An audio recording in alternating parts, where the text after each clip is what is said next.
राहुल गांधी के कर्नाटक चुनाव संबंधी आरोपों पर भारत निर्वाचन आयोग ने करारा जवाब दिया है। चुनाव आयोग ने कहा कि अगर चुनाव याचिका दायर की गई है तो माननीय उच्च न्यायालय के फैसले का इंतजार करना चाहिए।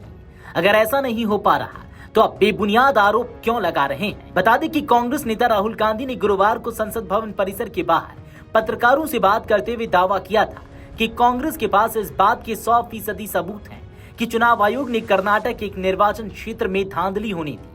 उन्होंने चुनाव आयोग को चेतावनी दी कि वह इससे बच नहीं पाएंगे, क्योंकि हम ऐसा होने नहीं देंगे और आपके पीछे आएंगे। इस पर चुनाव आयोग ने जवाब देते हुए कहा कि अगर चुनाव याचिका दायर की गई है तो माननीय उच्च न्यायालय के फैसले का इंतजार करें, अगर नहीं तो आप बेबुनियाद आरोप क्यों लगा रहे हैं। बता दें कि राहुल गांधी ने पत्रकारों से बातचीत करते हुए उन्होंने दावा किया कि उनके पास 100% पक्के सबूत हैं कि कर्नाटक की एक लोकसभा सीट पर चुनाव आयोग ने धोखाधड़ी को मंजूरी दी। उन्होंने सख्त लहजे में कहा कि अगर चुनाव आयोग यह सोच रहा है कि वह बच जाएगा तो यह उसकी भूल है, हम उसे नहीं छोड़ने वाले। मैंने जो कल बोला था जी, देखिए ये बहुत सीरियस मैटर है। Election Commission is not functioning as the Election Commission of India. Today they made some statement, this is complete nonsense, right? The fact of the matter is that election commission is not doing its job. Now we have concrete 100% proof of election commission allowing cheating in a seat in Karnataka. Not 90%. When we decide to show it to you, it is 100% proof. Okay? And we just looked at one constituency and we found this. And I'm absolutely convinced that constituency after constituency, this is the drama that is taking place. Okay? Thousands and thousands of new voters. New voters. How old are they? 50, 45, 60, 65. New voters. Thousands and thousands and thousands, one constituency. Yes. And this is one thing, right? Voter deletion, voter addition. New voters who are 18, who are way above 18. So we have caught them. Okay, and I want to send a message to Election Commission. Yes, sir.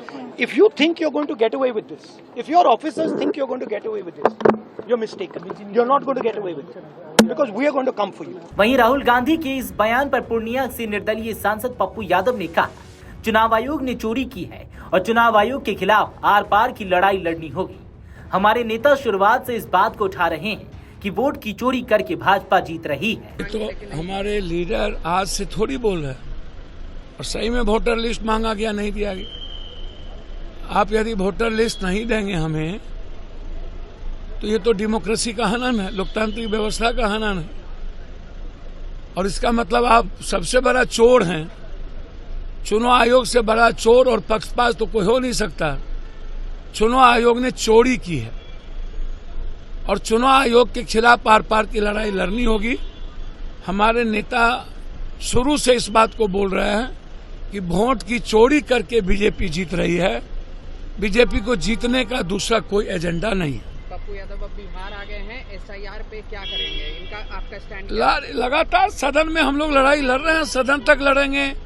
Bihar बंद किए हैं, आगे जो निर्णय party और महागठबंधन का होगा उसके साथ कदम में कदम मिला के चले। दरअसल चुनाव परिणाम घोषित होने के 45 दिनों के अंदर फैसले से असंतुष्ट कोई भी व्यक्ति चुनाव याचिका दायर कर सकता है। ऐसी याचिकाएं संबंधित निर्वाचन क्षेत्र के राज्य के उच्च न्यायालयों में दायर की जा सकती है। राहुल गांधी ने आरोप लगाया कि चुनाव आयोग भारत के चुनाव आयोग की तरह काम नहीं कर रहा, वह अपना काम ही नहीं कर रहा। वहीं जब राहुल से बिहार में मतदाता सूची के विशेष गहन पुनर्निरीक्षण और राजद नेता तेजस्वी यादव की बिहार विधानसभा चुनावों का बहिष्कार करने के विकल्प वाली टिप्पणी के बारे में पूछा गया तो उन्होंने संवाददाताओं से कहा कि उनकी पार्टी के पास कर्नाटक की एक सीट पर चुनाव आयोग की ओर से धोखाधड़ी की अनुमति देने के 100% ठोस सबूत हैं। वीडियो डेस्क अमरउजाला.com। अगर आप ये वीडियो YouTube पर देख रहे हैं तो हमारे चैनल को सब्सक्राइब कर बेल आइकन दबाएं और Facebook पर देख रहे हैं तो हमारे पेज को लाइक करें।